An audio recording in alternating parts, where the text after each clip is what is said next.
Agora, com vocês, o programa Exerça Sua Fé. Ok, Hebreus capítulo 3, nós estamos falando de uma palavra da qual o povo do passado não deu crédito, é o texto base. Esse é uma das passagens para mim que mais ensinam sobre o fundamento da fé, que é a relação que nós temos com Deus. E no verso número 7 está escrito lá que quando nós ouvirmos a voz, não aconteça aquilo que aconteceu, a voz de Deus, óbvio, a sua palavra, né? Não aconteça aquilo que aconteceu com a turma do passado, com o povo do passado, porque está escrito lá, eles endureceram, verso 8, o coração. E eu já disse para vocês que endurecer o coração é um coração que não dá crédito à verdade, recusa acreditar. Ok? E nós sabemos que no verso 12 isso aí causa alguma coisa na nossa vida. Vai nos afastar do Deus vivo, do poder, da manifestação do Deus vivo. Perverso coração de incredulidade. Incredulidade é não dar crédito à palavra, à verdade. E aí, no verso 19 diz que eles não prosseguiram. É interessante, né, que Deus tem toda uma proposta pronta para mim e para você. Mas a relação dessa proposta só acontece na minha vida e na sua como definitiva, quando nós respondemos a essa proposta. Um dos versos mais poderosos, que essa semana eu estava ouvindo um homem de Deus pregar lá, assisti várias mensagens dele, aí ele foi e parou num verso que a gente conhece de cor, gente, mas o verso tem tudo a nos falar. Quer ver? Efésios capítulo 2, vamos dar uma olhadinha lá rápido. Efésios 2. Glória a Deus. Vamos lá, gente, esses fundamentos são fundamentais, hein? Graças a Deus, olha a redundância.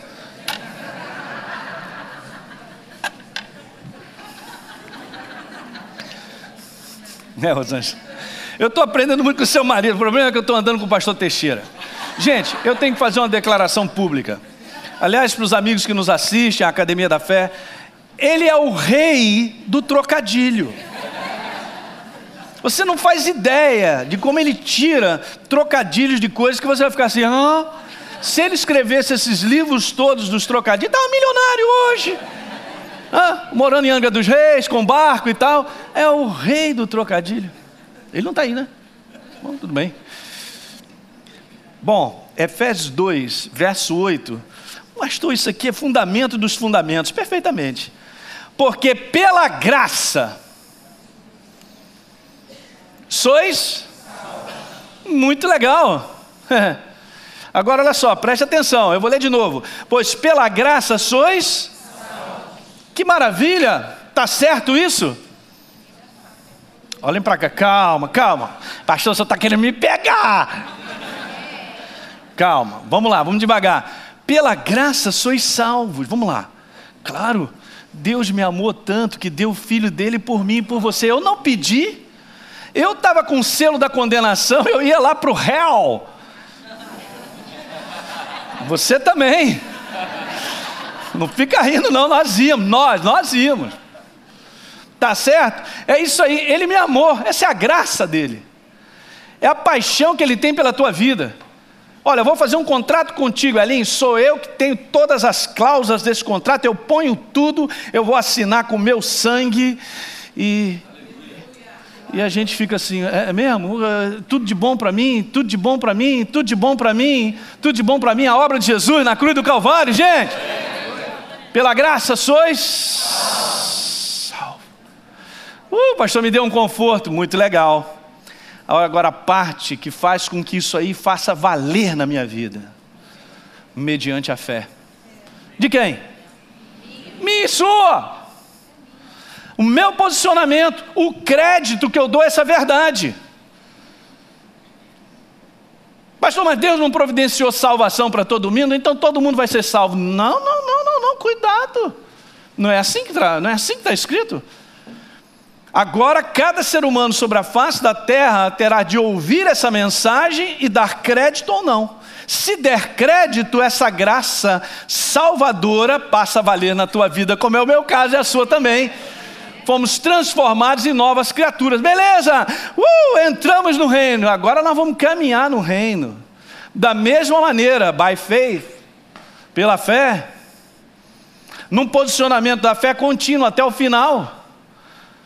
Pela graça somos salvos mediante o crédito e o depósito que eu dou a essa palavra que eu ouço. Agora pega isso em todas as áreas da sua vida. Então legal, em Filipenses 1,6 diz lá, aquele que começou boa obra, ele há de completar. Pastor, aqui ó, ele começou, então ele vai completar. E o cara entrega isso na mão de Deus. Não, Deus sabe, ele sabe todas as coisas, ele é soberano e tal. Começa a confundir, e começa a colocar muitas coisas indevidas. Sai do meio da estrada e começa a ir para a vala. Esse é o perigo do engano das trevas. Você não pensa? O inferno ele é tinhoso nesse negócio de te mandar algo para o teu coração, para a tua mente, como para mim, para tentar nos iludir com a própria palavra. Ele fez isso com Jesus. Se Jesus foi tentado, é porque o que o inferno chegou para fazer com ele balançou. Não, mas ele era Deus, como é que ele pode ser tentado dessa maneira? Gente, se Jesus foi tentado, ele foi tentado como homem. Escuta uma coisa, eu li aqui na quinta-feira, eu quero te abençoar com isso aqui. Vamos a 2 Coríntios. Eu já li, né? Já. Ok. Depois eu volto aqui. 2 Coríntios, capítulo 10. Nós estamos falando de crença à palavra. Então, estratégia do inferno, fazer com que essa palavra ela chegue deturpada, ela chegue parecendo verdade, mas não é. Ela chegue assim, com um tom assim evangélico, aleluia, glória a Deus, um jeitão religioso.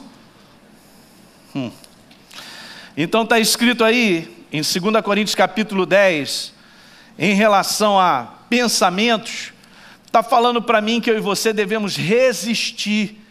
E aí diz assim, as armas da nossa milícia não são carnais.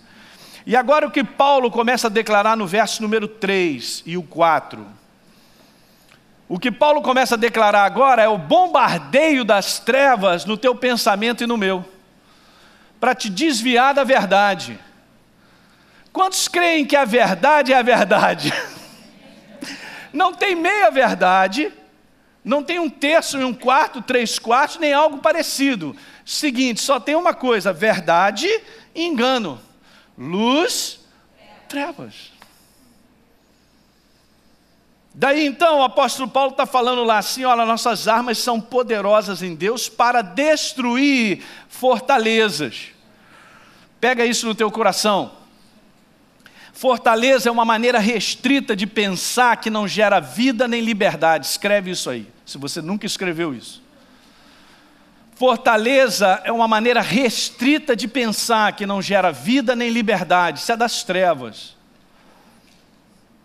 E o próprio inferno pode estar te convencendo de coisas da palavra e te fazendo ficar dessa maneira. Você sabia? Ele usa esse livro para te confundir. Você quer ver uma coisa que confunde muitos jovens em muitas coisas? Você cometeu pecado imperdoável. E depois, meu irmão, ele fica te bombardeando em cima disso aí. Aí a gente vê um verso sendo colocado, que Jesus coloca, e a gente não tem um contexto de qual o pensamento de Deus, da obra de salvação, e a gente deixa ser preso pelo inferno, porque não há iluminação suficiente da verdade para deixar a gente numa posição de dizer assim, o quê? Isso é engano, não é assim não. Por que você está me olhando? Está pegando isso aí? Tem coisinhas que ele vem te prender. Ah, pastor, eu sei porque que eu estou passando tudo isso, é porque eu mereço mesmo. Estou pagando por tudo aquilo que eu fiz. O quê? Tem um bocado de crente, nova criatura pensando isso. Está escrito lá em João 5. Não está escrito isso em João 5. O cara ouve qualquer coisa e diz que está na palavra. Está pegando, não está? Destruindo fortalezas. Depois diz assim, anulando. Eu fui só no dicionário para ver a palavra sofisma. Eu já sabia, mas gostei muito dos sinônimos e das frases colocadas que eu quero te dar. E está com a caneta, anota. Segura essa. Sofisma, você que nos assiste aí, é um raciocínio capcioso. Escuta aí. A gente vai chegar àquela conclusão, a gente chega àquela conclusão toda armada pelas trevas. É um raciocínio capcioso, feito com a intenção de enganar. Quem é que é o rei do engano? Não é do trocadilho agora, é o rei do engano. É ele mesmo. Um raciocínio capcioso. Você pensa que ele vai dizer que você não é salvo? Ele vai chegar para você e dizer tantas coisas que são a maior asneira. Ele sabe trabalhar muito bem esse pensamento.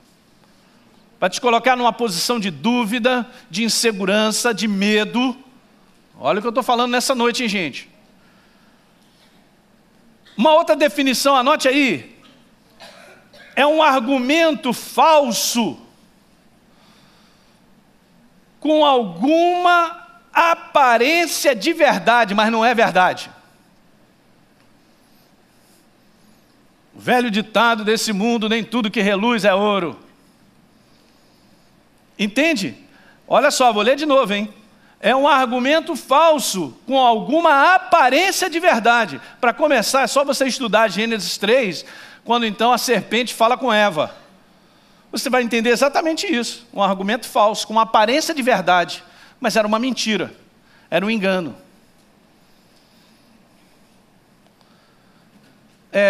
Olha a importância, queridos, de nós ficarmos debaixo de uma verdade. Eu estava aqui orando com os pastores na sexta-feira, e nós estávamos conversando, nossa reunião foi demais.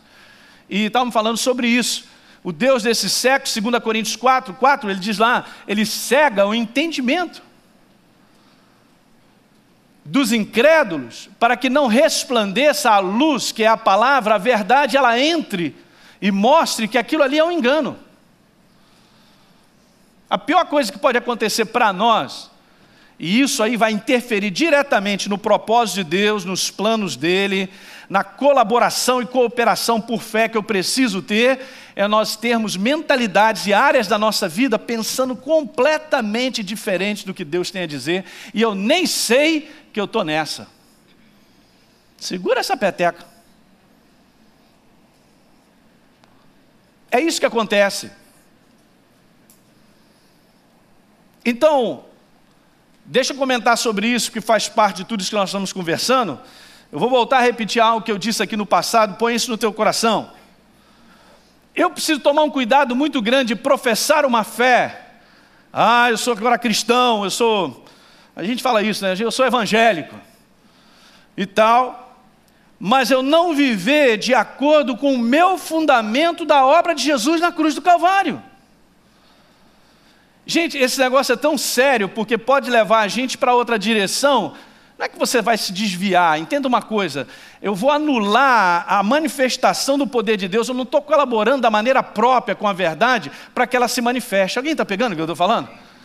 Então eu vou viver uma vida assim, meio para lá, barra de tijolo e tal, e não vejo muito, e fico pensando, será que Deus é bom, não é? Ele faz mesmo, e meu Deus, e tal, que luta e tal. E eu fico nessa vida por quê? Tem fundamentos errados, tem pensamentos errados, a respeito de quem Ele é, dessa obra feita na cruz do Calvário, da nossa herança, da proposta da nova criação, que alguém diga aleluia.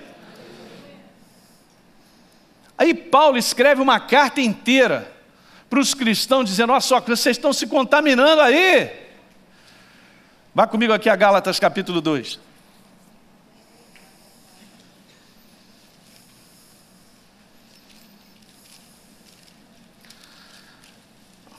Veja, capítulo 1, Paulo escreve uma carta para a igreja de Gálatas, dos Gálatas. E diz assim no verso 6, admira-me que vocês estão passando tão depressa daquele que vos chamou na graça. Verso 6 do capítulo 1, falei certo? Não? Então é capítulo 1 do verso 6. Verso 6 do capítulo 1, ou capítulo 1 do verso 6, é a mesma coisa, né? Confundiu, pastor, confundiu. A mesma coisa. Admira-me que estejais passando tão depressa daquele que vos chamou na graça de Cristo para um outro evangelho. Olha aí, outro evangelho. Por que é outro evangelho? Porque é alguma coisa que parece, mas não é. Vou voltar ao detalhe do sofisma. Um argumento falso com uma aparência de verdade. Posso falar para vocês algo? Escuta, nós somos o produto da obra de Jesus na cruz do Calvário.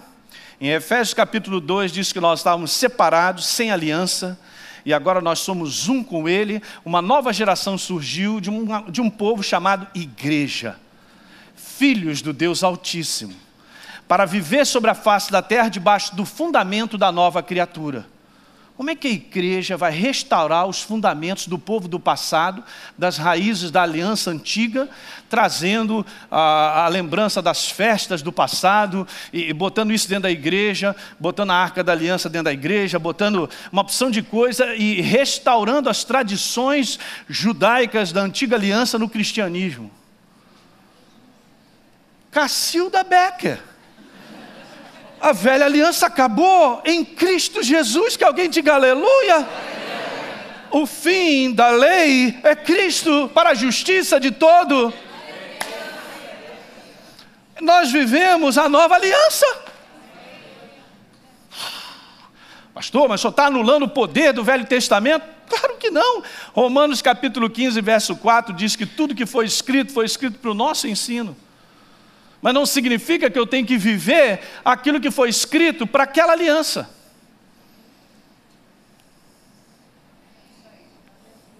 Não, o que eu estou conversando contigo é o que Paulo está falando em Gálatas. Vai ler, nós vamos ler. Então ele diz lá, olha só, admiro-me que estejais passando tão depressa daquele que vos chamou da graça de Cristo para um outro evangelho, o qual não é outro senão que há alguns que vos perturbam e querem perverter o evangelho. Escuta, e essa perversão muitas vezes não vem de fora, vem de entendimentos errados, queridos. Escuta, a pior coisa que pode acontecer, tá bom, escuta, tá bom, estou gostando dele, aleluia, meu rei. Escuta, gente, a pior coisa que pode acontecer, presta atenção aqui, olhem para cá. A pior coisa que pode acontecer é eu começar a traduzir e eu começar a interpretar a Bíblia como eu quero. Não, eu penso que Paulo está querendo dizer isso aqui, você pensa, né? Você está pensando muito, menos. Se é a própria palavra, uma das regras de interpretação bíblica, deixe a própria Bíblia interpretar a própria Bíblia. E não use o neurônio. Agora você vai dar todo o tempo necessário para o Espírito Santo te guiar a toda a verdade. E ele vai testificar no teu coração e você vai ver que está em linha com a obra de Jesus da cruz do Calvário. Meu Deus do céu. Aí Paulo vai e manda ver isso. Mas ainda que nós, ou mesmo um anjo vindo do céu, olha só, não é um anjo que veio do inferno não, hein, disfarçado, hein? Chega genuinamente, sei lá, alguém lá, o anjo Leléu, sou o anjo Leléu. Eu vim do céu. Mas aí o que você tem a dizer, anjo Leléu? Olha, eu tenho que dizer isso, isso aqui. Cara, você está no engano, hein? Eu tenho certeza que é do céu? Ele está falando assim mesmo. Mesmo que um anjo do céu, eu parei para pensar nisso, que ele não falou assim, mesmo um anjo disfarçado, é um capeta disfarçado, mas mesmo que um anjo vindo do céu vos pregue evangelho que vá além do que vos temos pregado, seja o quê? Separa, porque isso aí vai te causar diarreia espiritual. Eu quero apresentar para você o grande plano do amor de Deus para com a vida do homem. Na verdade, esse grande plano do amor de Deus para com o homem se resume numa pessoa, a pessoa de Jesus Cristo. Ele é o Filho do Deus Altíssimo que veio a esse mundo para que eu e você pudéssemos ser transformados pela vida que foi liberada na cruz do Calvário. Na verdade, Jesus morreu e ressuscitou dentre os mortos para que eu e você pudéssemos receber de graça, porque nós cremos, a vida dele concedida a mim e a você. Esse plano é simples, isso é o amor de Deus. A Bíblia declara no Evangelho de João, capítulo 3, no verso 16, que Deus amou o mundo de tal maneira que deu seu Filho unigênito para todo que nele crê não pereça, mas tenha a vida eterna.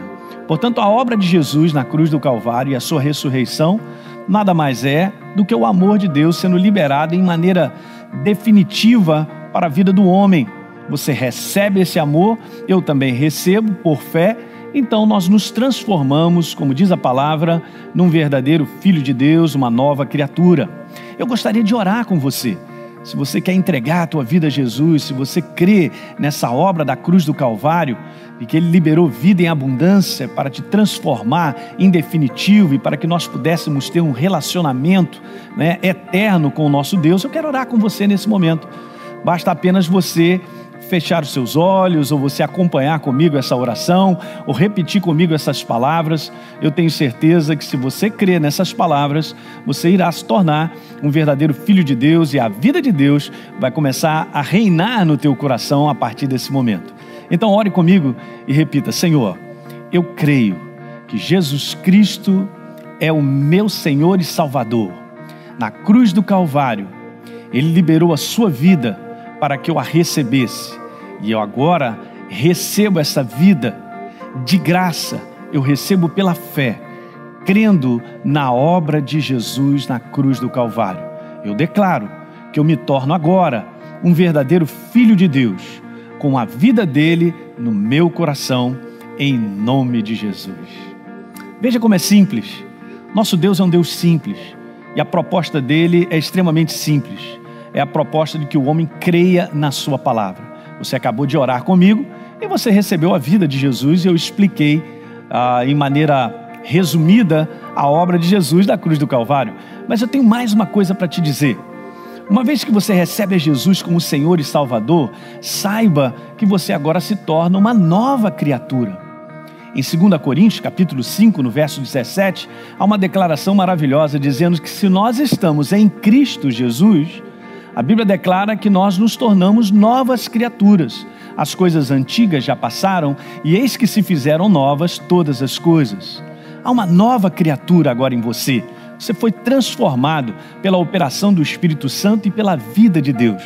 Portanto, eu também quero te dizer que ser uma nova criatura implica em nós andarmos como novas criaturas todos os dias, com base na palavra de Deus, com base nas verdades da palavra de Deus que mudam a nossa vida para sempre. Então, todos os dias, como nova criatura, nós vamos caminhando com a verdade. A própria palavra de Deus declara no livro de Romanos que o justo, justificado, aquele que recebeu a Jesus como Senhor e Salvador, ele viverá por fé. Ele viverá, em outras palavras, acreditando e vivendo as verdades de Deus todos os dias. É simples. Dessa maneira, você se tornará uma pessoa vitoriosa em tudo que você enfrentar. Porque com base na palavra, como está escrito na primeira carta do Evangelho de João, está escrito lá sobre aquele que é nascido de novo, vence. E esta é a vitória que vence esse mundo, a nossa fé. Ou seja, a nossa maneira de viver todos os dias crendo na palavra. Então eu quero te dizer também, para terminar essa pequena explicação a respeito do plano, do amor de Deus para com a nossa vida, eu quero te dizer que a partir de agora, você deve procurar uma igreja, deve procurar um lugar onde você possa se congregar, onde você possa ouvir de maneira contínua a palavra de Deus, onde você possa crescer, ser edificado na verdade do Evangelho do nosso Senhor Jesus Cristo. É isso aí. A palavra de Deus tem sido anunciada e milhares de vidas têm sido alcançadas com a verdade libertadora do Evangelho de Cristo através deste programa. Agradecemos a você que junto conosco torna possível o ID de Jesus, seja através da oração ou generosidade, ajudando milhares de pessoas a ouvir e exercerem sua fé na palavra de Deus. Se você deseja ser um parceiro, exerça sua fé. Ligue 0 Operadora 21 3251 3242 ou através do site www.exerçasuafé.com.br. Faça parte da revolução do Evangelho Libertador. Uma das chamadas mais importantes para a contribuição financeira, para a manutenção do reino de Deus sobre a face da terra, desse Evangelho revolucionário e libertador, é uma palavra que se encontra em Lucas capítulo 8. E eu gostaria de ler com você Lucas capítulo 8, a partir do verso 1, há uma declaração muito maravilhosa. Jesus declara assim: aconteceu depois disto que andava Jesus de cidade em cidade, de aldeia em aldeia, pregando e anunciando o evangelho do reino de Deus e os 12 iam com ele. Verso número 2. E também algumas mulheres que haviam sido curadas de espíritos malignos, de enfermidades. E ele cita algumas delas: Maria, chamada Madalena, da qual saíram 7 demônios, e Joana, mulher de Cusa, procurador de Herodes, Susana e muitas outras, as quais, veja como está escrito na palavra, no verso número 3, as quais lhe prestavam assistência com seus bens. Sabe, essa é uma passagem maravilhosa para nos ensinar muitas coisas. Em primeiro lugar, eu quero te dizer que toda doação para o reino de Deus, toda doação financeira para a continuidade da proclamação do Evangelho é uma doação voltada de coração. É algo que está no coração do homem. Essas mulheres, por exemplo, elas receberam a liberdade desse Evangelho.